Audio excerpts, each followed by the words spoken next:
wabarakatuh.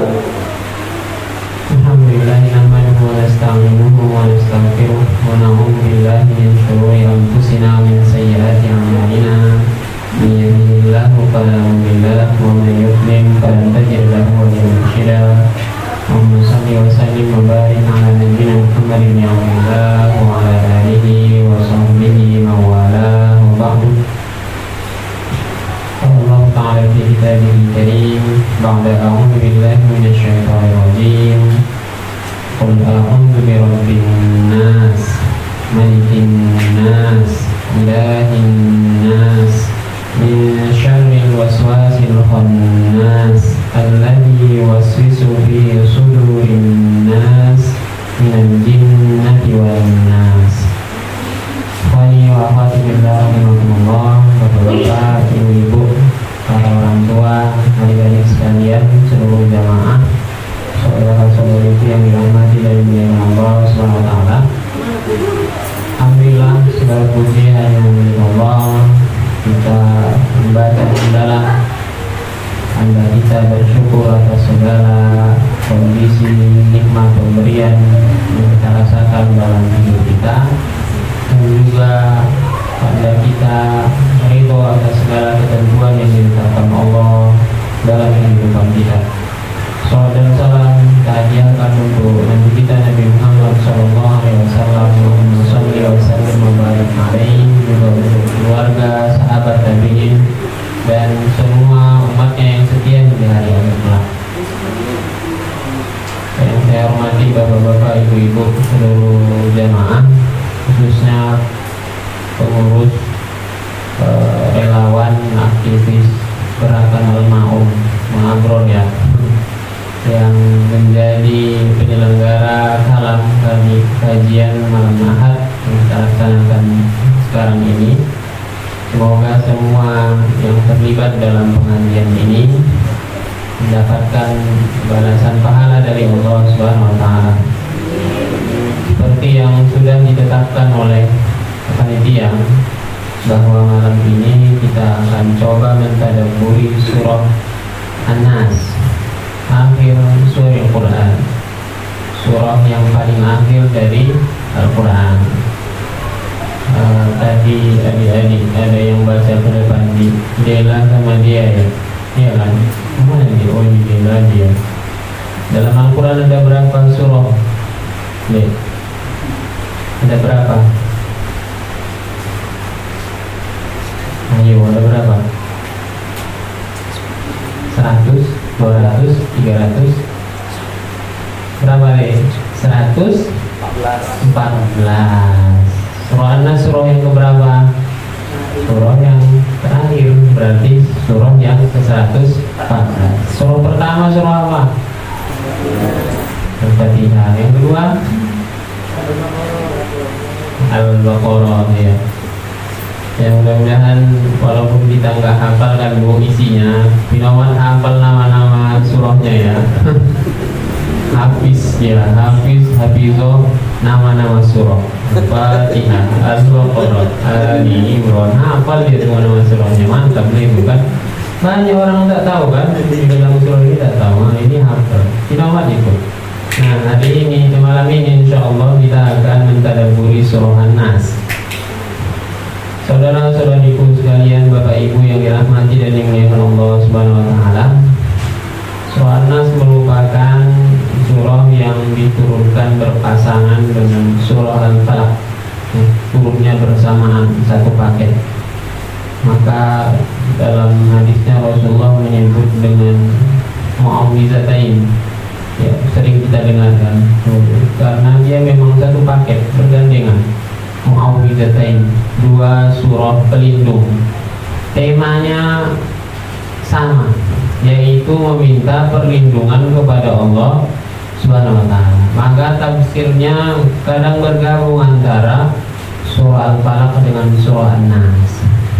Sebelum turun surah Al-Falaq dan surah An-Nas, Rasulullah punya bacaan wirid doa untuk melindungi, minta perlindungan kepada Allah dari berbagai macam gangguan. Namun ketika turun surah Al-Falaq dan An-Nas ini, maka kedua surah inilah yang dijadikan Rasulullah sebagai wirid Qur'annya setiap hari. Wirid artinya bacaan rutin, bacaan yang dirutinkan. Ada wirid pekanan, ada wirid harian, ya kan? Contohnya apa? Wirid harian Rasulullah membaca ini tiap hari. Ketika mau tidur, ya kan? Al-Fatihah, Al-Ikhlas, Al-Falaq, An-Nas. Ketika pagi, subuh sebelum terbit matahari juga Rasulullah rutin membacanya dalam zikir pagi, kan? Al-Fatihah, Al-Ikhlas, Al-Falaq, An-Nas. Ketika sore setelah asar menjelang maghrib, Rasulullah juga membaca zikir petang, termasuk di dalamnya Al-Fatihah, Al-Ikhlas, Al-Falaq, dan An-Nas. Jadi ini merupakan surah yang dianjurkan untuk rutin dibaca. Kita rutin ya bacanya, tapi dalam sholat ya. Ini merupakan surah favorit dalam sholat. Maksud wirid ini di luar sholat, banyak dibaca ketika di luar sholat. Nah, karena memang isinya adalah meminta perlindungan kepada Allah Subhanahu wa taala. Ada disebutkan dalam salah satu hadis ahad bahwa sababun nuzul surah ini yaitu pada suatu hari Rasulullah SAW pernah jatuh sakit.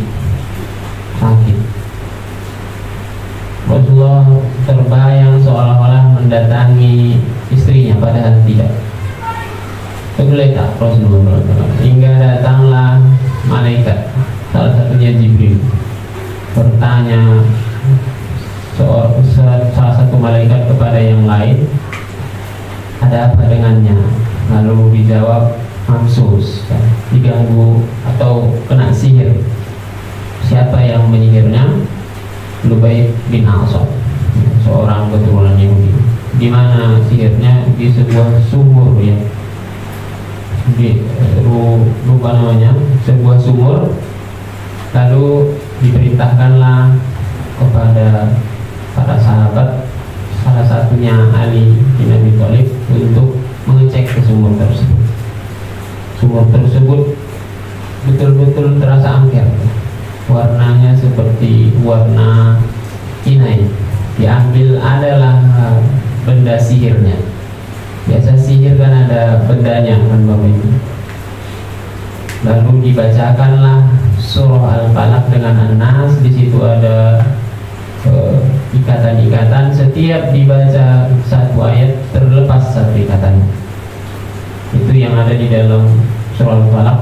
Wa min syarrin naffatsati fil 'uqad. Ikatan-ikatan terlepas sehingga ketika selesai hanya diruqyah dengan dua surah ini, Rasulullah kembali sehat. Walaupun ada sebagian ulama tidak menerima hadis ini karena hadis ahad. Ahad itu berasal dari kata ahad, satu. Jalur riwayatnya satu. Hadisnya sahih tapi ahad. Jalur riwayatnya satu. Kalau mutawatir banyak. Marwahu jam'un an jam'in, diriwayatkan oleh banyak orang dari banyak orang. Jadi lebih kuat kebenarannya yang diriwayatkan banyak orang. Nah, kalau ini katanya masalah tidak, masa Rasulullah bisa kena sihir?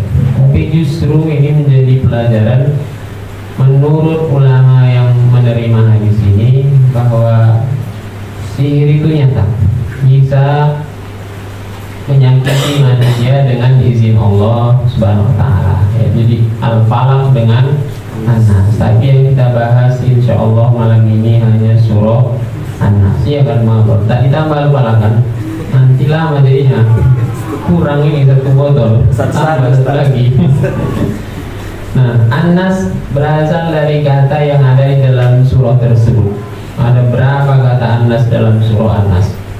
Ayat pertama, Qul a'udzu birabbin nas. Ayat kedua, Malikin nas. Ayat ketiga, Ilahin nas. Ayat ke-4 ada? Tak ada. Qul nasnya itu bukan nas ya, ada qo-nya. Ayat kelima, Alladzi wasisu fi sudurin nas. Ayat ke-6, minal jinnati wan nas. Ada 5 kali.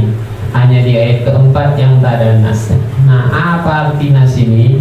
Kalau kita cek di terjemahan artinya manusia. Iya kan Ibu? Berarti kalau diterjemahkan surah ini surah manusia.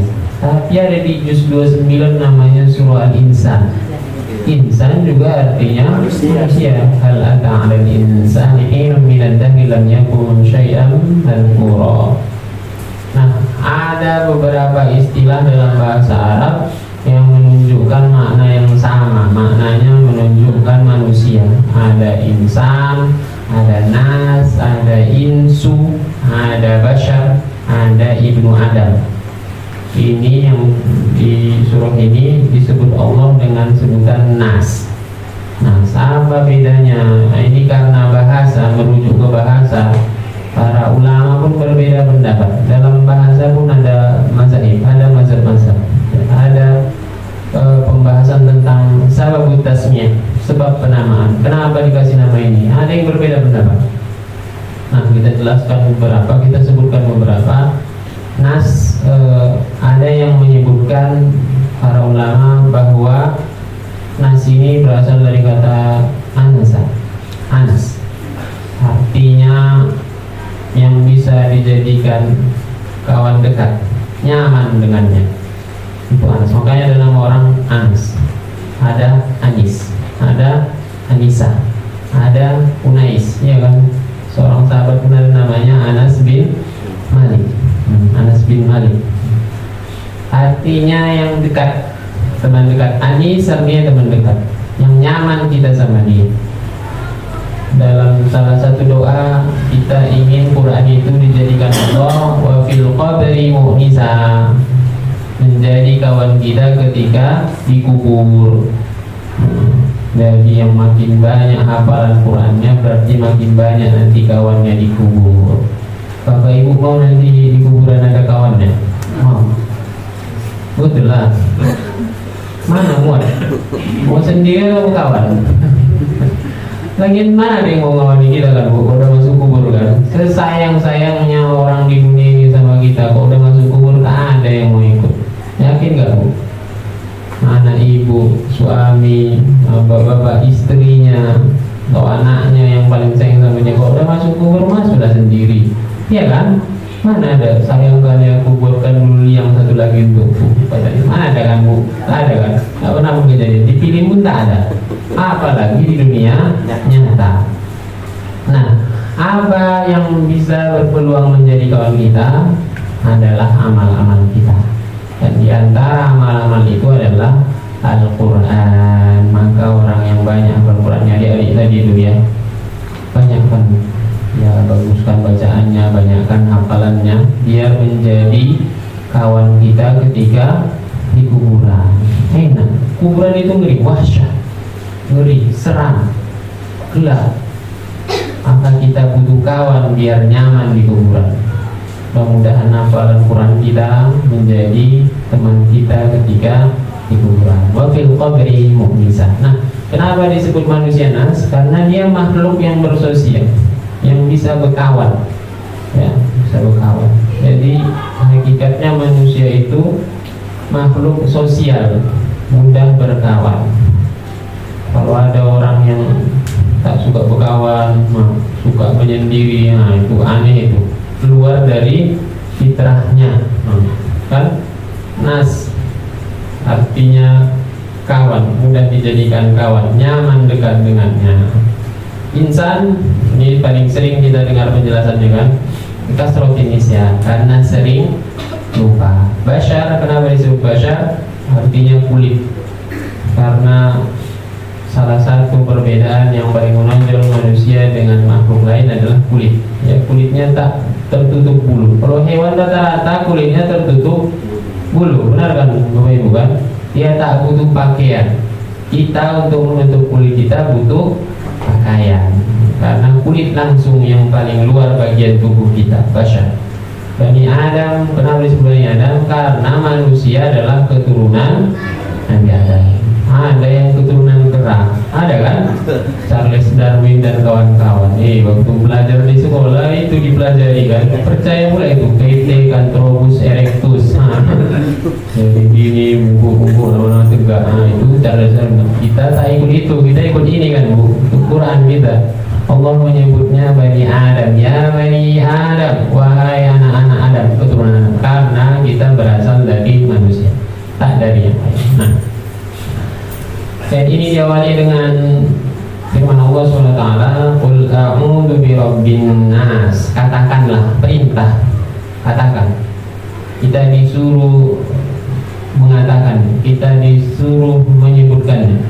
A'udzu, aku berlindung, bi dengan Rob, Tuhan, nas, manusia, seperti yang kita jelaskan tadi. Jadi surah ini adalah penawaran dari Allah Subhanahu wa taala untuk diberikan perlindungan. Siapa yang mau aku lindungi? Kurang lebih seperti itu maknanya.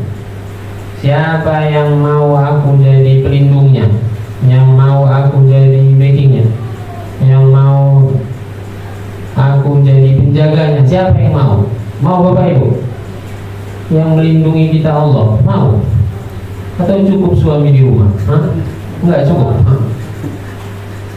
Kenapa Allah menawarkan? Karena Allah Rob. Apa arti Rob? Rob yang menguasai. Rabbil alamin, kan di surah Al-Fatihah, alhamdulillahi rabbil alamin. Rob apa? Rob yang menciptakan, Rob yang menghidupkan, Rob yang mematikan, Rob yang menurunkan rezeki, Rob yang mengatur alam ini. Itu ada pada kata Rob.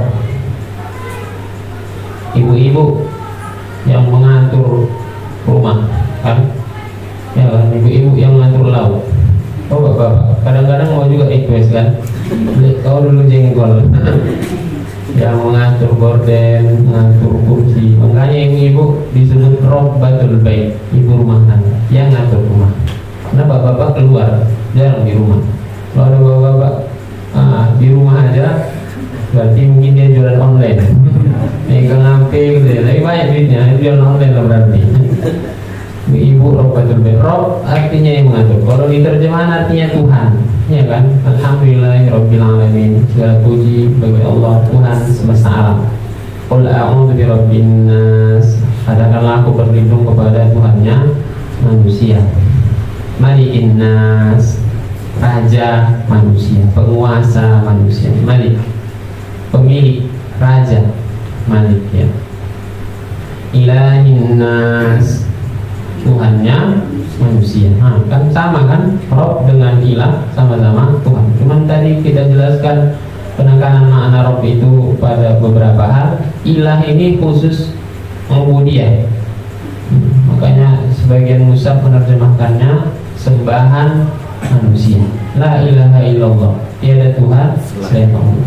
Menjelaskan maknanya apa? La ma'budah illallah, tiada sembahan yang patut disembah kecuali Allah. Jadi ilah ini penekanannya pada sembahan, pengakuan satu-satunya Tuhan yang patut, yang layak untuk disembah. Nah, orang-orang kafir Quraisy, mereka percaya nggak sama Allah, Bapak Ibu? Percaya? Dari mana tahu, ibu-ibu? Ngarang aja ibu-ibu. Nah, itu bisa kita lihat dalam sejarah bahwa orang-orang kafir Quraisy ketika bersumpah selain dengan nama berhala, kadang mereka juga bersumpah dengan nama Allah. Wallahi, demi Allah.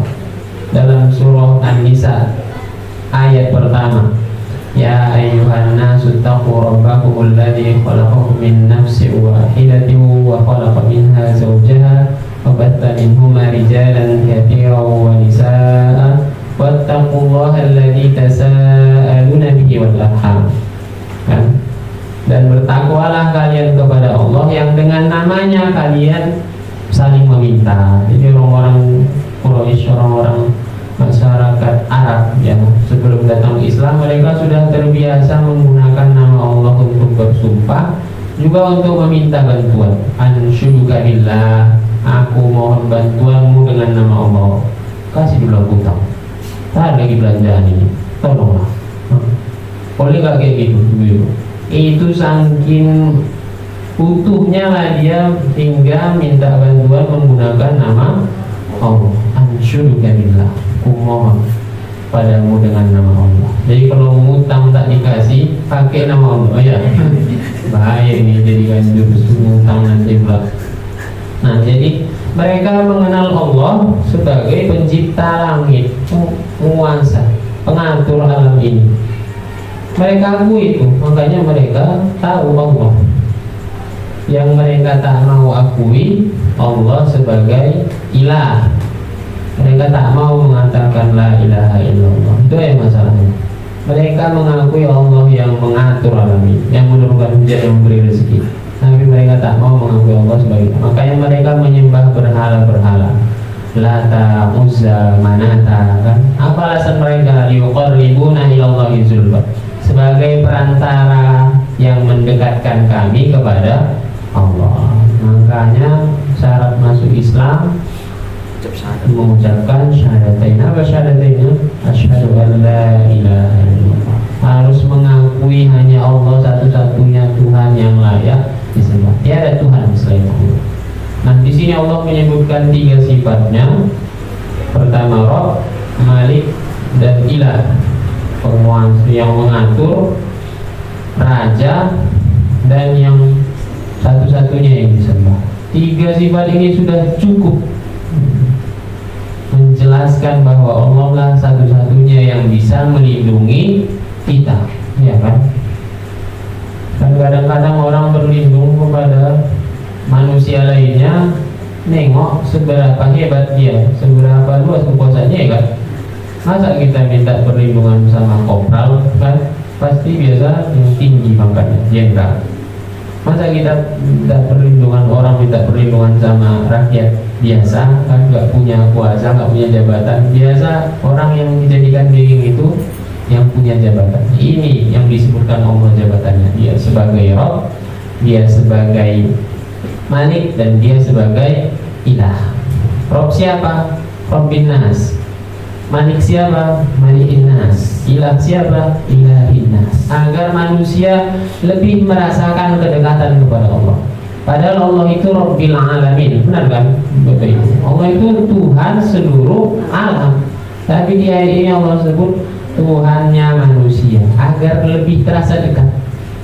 Ya, agar lebih terasa dekat manusia itu kepada Allah. Jadi ini bagian dari asrarul lughah, rahasia penggunaan bahasanya, ya. Nah, dalam rangka apa kita ditawarkan perlindungan dari Allah Subhanahu wa taala? Adalah dari kejahatan. Kejahatan apa? Banyak kejahatan di dunia ini, kan? Tapi di surah ini kejahatannya khusus disebut min syarril waswasil khannas, dari syar. Syar itu kejahatan. Lawannya bir, ya, khair, abror, kebaikan yang banyak itu. Barur, jamaah dari bar, orang baik. Abror, orang-orang baik. Berarti 1:1000 ini mengabror ini, bukan 1, jamaah kan abror. Innal abror lafi na'im, kan? Hanya orang-orang baik ada di tempat yang penuh kenikmatan. Insyaallah dari kejahatan waswas, yang suka membisikkan, suka berbisik. Siapa ini yang suka berbisik? Yang dimaksud dia ini setan. Jadi kalau ada orang suka berbisik-bisik, berarti dia suka berbisik. Itu adalah yang dibilang setan. Khonnas, 2 sifatnya. Pertama waswas, suka berbisik-bisik. Kedua khonnas. Khonnas ini khonasa, artinya ikhtafa, bersembunyi. Jadi 2 sifat setan disebut di sini. Tak langsung disebut dia setan, tapi 2 sifatnya yang disebut. Pertama waswas, kedua khonnas, suka berbisik, membisiki orang, menghasut. Dan kedua suka bersembunyi, ya. Memang setan setelah nenek moyang mereka iblis diusir dari surga, mereka bersumpah misi mereka selama hidup di dunia ini hanya satu, kan? Menggoda, menyeret sebanyak-banyaknya manusia untuk berbuat dosa, membangkang kepada Allah, dan masuk ke dalam neraka. Itu ada misi mereka, itu tarik lah.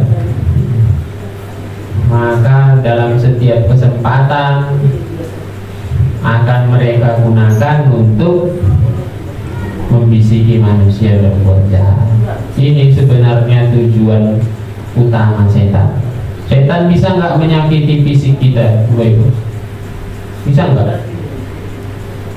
Biru tiba-tiba pahanya. Kenapa pahamu itu biru? Dicubit setan. Bisanya, kenapa biru merah kena tampar setan? Ada orang kayak gitu bilang kan? Bisanya setan menyakiti kita, Bapak Ibu? Bisa? Takut ibu-ibu ini menjawab, nanti jawab sama. Iya, itulah yang dibahas di surah satu lagi, di surah Al-Falaq. Al-Falaq konteksnya pada gangguan itu sihir kan.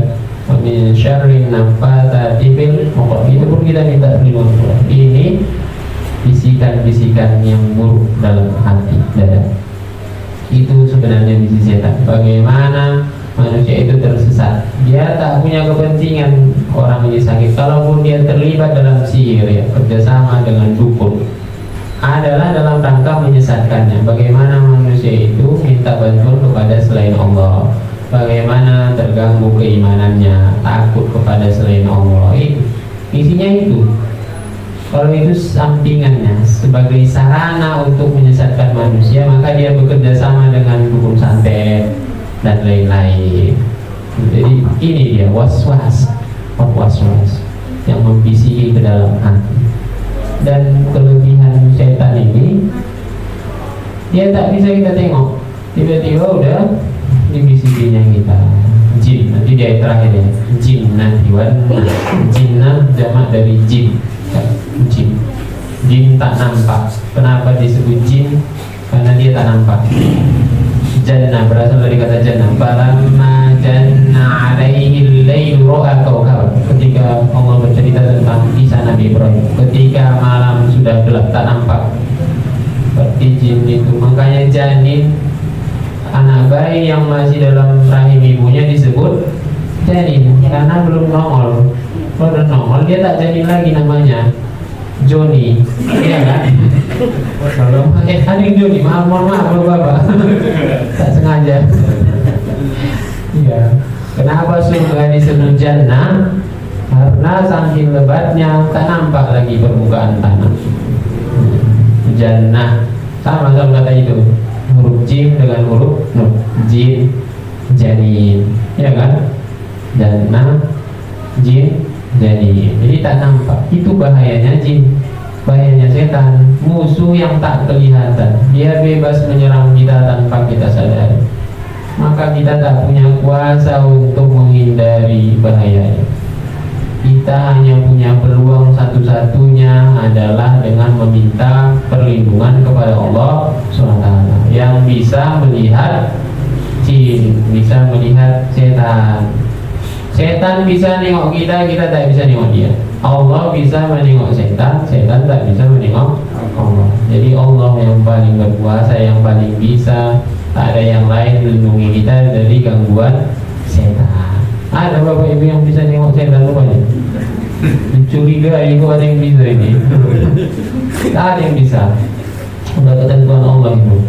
Syagul, dia suka membisikkan. Itu ya misinya ya. Kalaupun ada dia terlibat santet, sihir, itu hanya dalam rangka sarana untuk menyesatkan manusia. Tujuan utamanya adalah menyesatkan hati. Karena kalau udah hati rusak, rusaknya itu tak boleh dirusak fisiknya, udah rusak semua itu. Kalau udah rusak hatinya, akidahnya dirusak, keyakinannya dirusak, kan pikirannya dirusak sama setan. Maaf, udah rusak itu perbuatannya. Kalau udah rusak hatinya, rusak amalnya. Komnas ini yang menjadi celah menunjukkan titik lemahnya setan.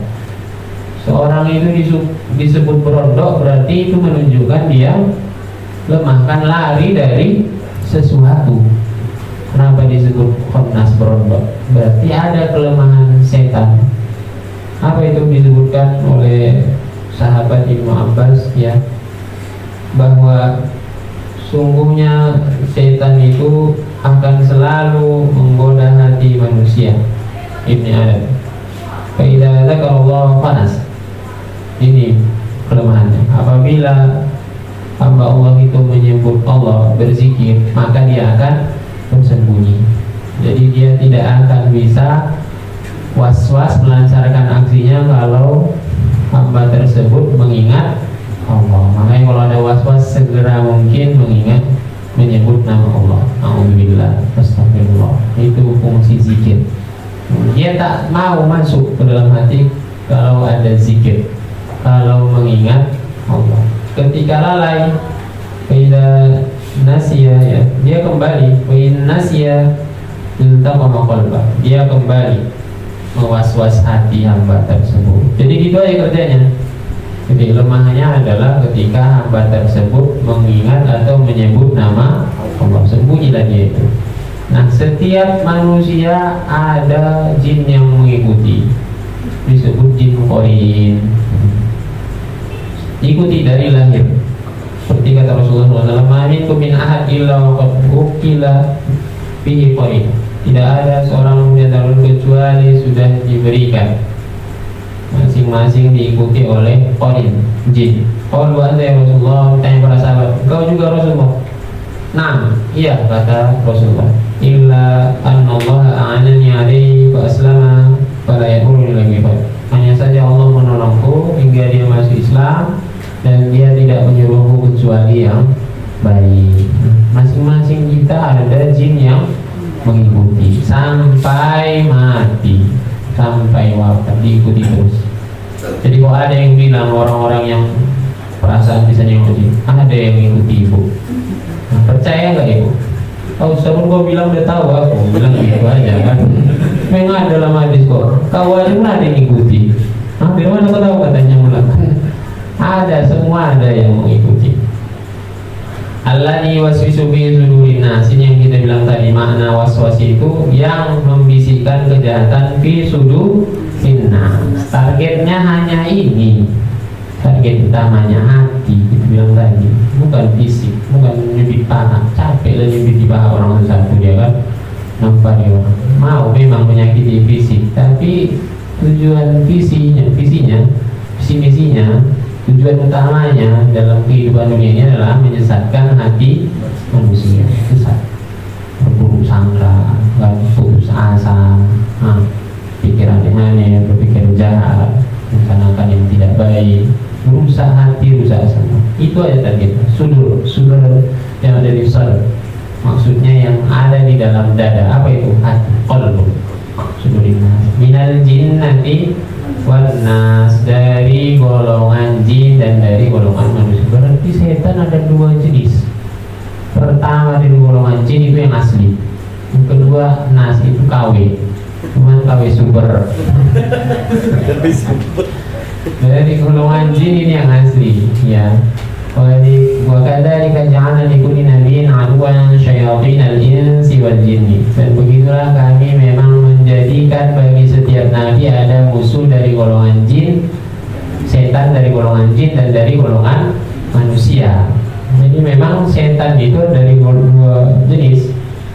Jenis aslinya memang yang ketika disebut setan adalah dari golongan jin. Kenapa ada manusia disebut setan juga? Ketika dia mengamalkan pekerjaan setan, dia menjadi pelopor dalam kejahatan, dia ngajak orang berbuat jahat, berbuat maksiat, maka dia bisa disebut setan. Setan yang mengajak orang membangkang.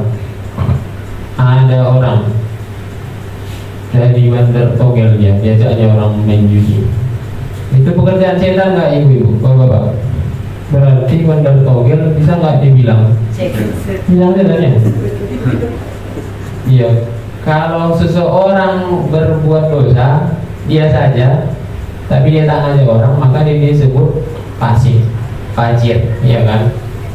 Musnib, orang yang berbuat dosa. Tapi kalau dia mengajak, berarti dia mengerjakan pekerjaan setan, ya, menghalangi kebenaran, ya, merekayasa kejahatan dengan kekuasaannya. Kalau ada penguasa yang menghalang-halangi agama, ya, malah menyetujui kejahatan, dosa-dosa, yang baik-baik ditangkap, yang jahat-jahat malah dilindungi, tak ditangkap.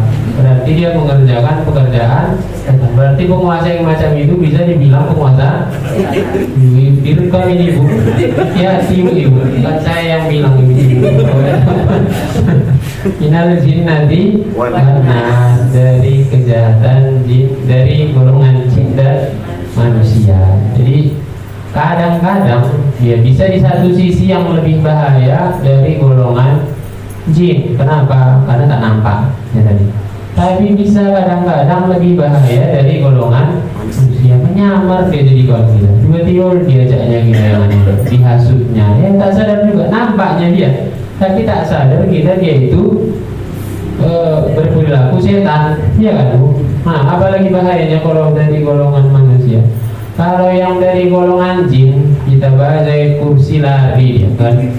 Allahu la ilaha illa huwal hayyul qayyum la ta'khudhuhu sinatun wa la nawm. Lari dia. Dari golongan manusia kita baca kursi, tahu dia artinya, kan?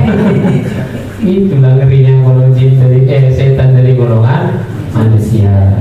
Allah alam bisawab. Mudah-mudahan ini bisa jadi pengantar pengajian kita malam ini. Semoga bermanfaat. Aku qouli hadza wa astaghfirullahi wa lakum. Assalamualaikum warahmatullahi wabarakatuh. Waalaikumsalam.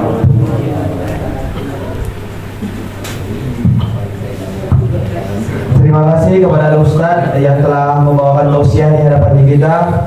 Kita masuk langsung acara selanjutnya, yaitu tanya jawab kepada bapak-bapak dan ibu-ibu yang ingin menanyakan kajian kita ataupun di luar kajian kita.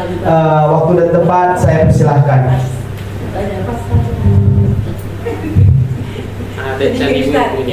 Nah, tadi Bapak katakan ada jin, ada setan. Di antara yang kedua ini Pak, apa perbedaannya setan dengan jin? Iya, apa beda jin dengan setan? Orang kok disebut jin langsung terbayang setan. Begitu juga kalau disebut setan terbayang jin. Sebenarnya jawabannya ada dalam Quran. Seperti yang kita bilang tadi di awal kan, dalam Quran ada 114 surah. Tak hafal pun kita isinya, pinoman hafal nama-namanya. Ada di Quran namanya surah Al-Jin. Benar kan? Itu. Juz 29 surah Al-Jin. Ya, isinya tentang jin. Cerita tentang kelompok jin pertama yang masuk Islam, beriman kepada Allah dan Rasulnya. Qul uhiya ilayya annahu istama'a nafarun minal jinni faqalu inna sami'na qur'anan ajaba. Ya, katakanlah bahwa telah diwahyukan kepadaku bahwa ada sekelompok jin yang mendengar Quran, maka mereka berkata, sungguhnya kami mendengarkan bacaan yang menakjubkan. Quran.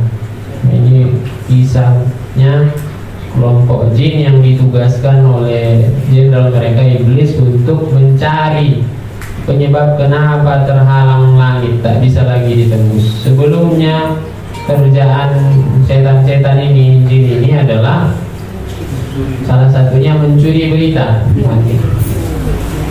Faman yastamil ana faman yastamil an yajid lahu shihaban rasada. Ya. Ketika turun Quran diutus Nabi Muhammad, tak bisa lagi. Kalau ada yang mau menembus mencuri berita, maka mereka dilempar. Kan? Itu juga yang ada di surah, di banyak surah ya. Surah Al-Mulk kan. Qad zayyana as-samaa'a ad-dunya bimasabiha wa ja'alnaha rujuman lisyayatin. Jadi mereka mencari, ternyata sinyalnya kuat di Mekah. Tadi itu Rasulullah baca Quran, mereka dengar bacaan Rasulullah, malah membuat mereka jadi masuk Islam. Jadi jin itu nama golongannya sebagaimana manusia. Nah, golongan jin itu ada yang kafir, ada yang beriman. Minna sholihun wa minna duna dzalik. Di antara kami ada yang sholih, ada yang tidak. Ada yang Islam, ada yang kafir. Nah, yang kafir itulah yang anggota iblis disebut setan. Setan dari golongan jin. Iblis pun dari golongan jin. Iblis ini nenek moyangnya. Kalau kita nenek moyang kita siapa? Nabi Adam. Nah, itu bedanya ya, Bapak Ibu ya. Allahu a'lam bishawab.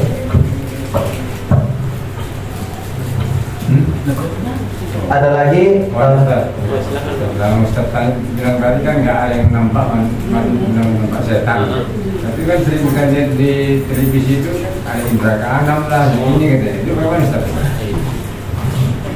Innahu yarakum wa qabiluhu min haitsu la tarawnahu. Sesungguhnya setan itu melihat kalian dari sisi yang tidak bisa kalian lihat. Itu kata Allah.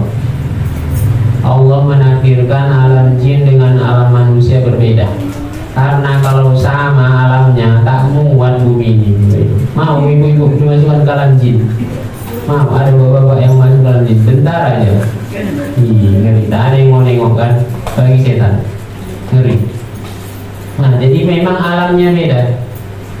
Lalu kenapa dalam beberapa kasus ada yang bisa menengok katanya, pengakuannya? Ya. Siapa yang benar ini? Kata dia atau kata Allah? Kalau kita gitu aja kan. Nah, kalau ditanya siapa yang benar? Perkataan Allah atau perkataan dia? Allah bilang tak ada yang bisa nengok. Setan itu menengok dari sisi yang tidak bisa kalian lihat.